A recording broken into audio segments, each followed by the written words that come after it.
अभिनेत्री रिया चक्रवर्ती की ड्रग्स मामले में गिरफ्तारी पर रिया के वकील का बयान। कहा, अकेली लड़की को 3 एजेंसियों ने किया परेशान। रिया को ड्रग्स एडिक्ट से प्यार की सजा। रिया से पूछताछ में खुला बॉलीवुड के नशा लोग का राज। सूत्रों के मुताबिक एनसीबी ने 25 स्टार की बनाई लिस्ट, जल्द भेजा जाएगा समन। रिया की गिरफ्तारी पर बिहार के डीजीपी गुप्तेश्वर पांडे ने कहा, ड्रग्स बेचने वालों से संबंध को लेकर रिया पूरी तरह से एक्सपोज हो चुकी हैं। यह सिद्ध हो चुका है कि उनके ड्रग्स बेचने वालों के साथ संबंध हैं, इसलिए गिरफ्तारी हुई। रिया की गिरफ्तारी पर सुशांत की बहन श्वेता कीर्ति ने कहा, भगवान हमारे साथ। भारत में लगातार बढ़ रहे कोरोना के केस, लेकिन सरकार ने दी अच्छी खबर। स्वास्थ्य मंत्रालय के सचिव राजेश भूषण ने कहा, तेजी से घट रहा है मृत्यु दर का ग्राफ। कोरोना से मरने वालों का प्रतिशत घटकर 1.7% हुआ। उन्होंने कहा कि अगस्त के पहले हफ्ते में मृत्यु दर 2.15% थी, जो अब 1.7% है। साथ ही उन्होंने बताया कि 14 राज्यों और केंद्र शासित प्रदेशों में कोविड-19 के 5000 से कम मामले हैं। कुछ ही ऐसे राज्य हैं जहां कोरोना के केस सबसे ज्यादा।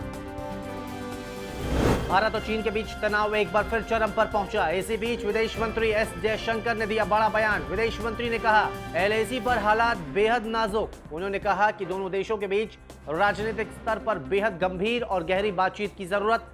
एक अखबार को दिए गए इंटरव्यू में उन्होंने ये बातें कही। उन्होंने कहा कि द्विपक्षीय वार्ता में सरहद के हालातों से हाला घटकर दोनों देशों के बीच रिश्ते को नहीं देखा जा सकता। जयशंकर शंघाई सहयोग संगठन की विदेश मंत्रियों की स्तर की बैठक में शामिल होने के लिए रूस दौरे पर जाने वाले हैं। ये दौरा 9 सितंबर से 11 सितंबर के बीच होगा। मई महीने में लद्दाख में हुए संघर्ष के बाद रूस में चीनी विदेश मंत्री वांग यी से जयशंकर की यह पहली मुलाकात हो सकती है। सोमवार की रात को एलएसी पर फायरिंग हुई। 15 जून को गलवान घाटी में हुए हिंसक संघर्ष के बाद से हालात लगातार खराब हो रहे हैं और हालात युद्ध की तरफ बढ़ रहे हैं। पैंगोंग के पास एक बार फिर रिजांगला में करीब 40 से 50 सैनिक दोनों ओर से आमने सामने हैं। इसी बीच चीन ने यह भी माना है कि अरुणाचल से गायब युवक उनके पास है। कश्मीर के बांदीपुरा में 3 संदिग्धों की गिरफ्तारी। पाकिस्तानी झंडा फहराने के आरोप में हुई गिरफ्तारी। तीनों के पास से हैंड ग्रेनेड बरामद। पुलिस ने इनके पास से हैंड ग्रेनेड, कपड़ा और सिलाई मशीन के साथ झंडे तैयार करने में इस्तेमाल होने वाले अन्य सामान भी बरामद किए। तीनों से पूछताछ जारी है। बताया जा रहा है कि तीनों लश्कर तैयबा के कुछ आतंकियों के इशारे पर काम कर रहे थे।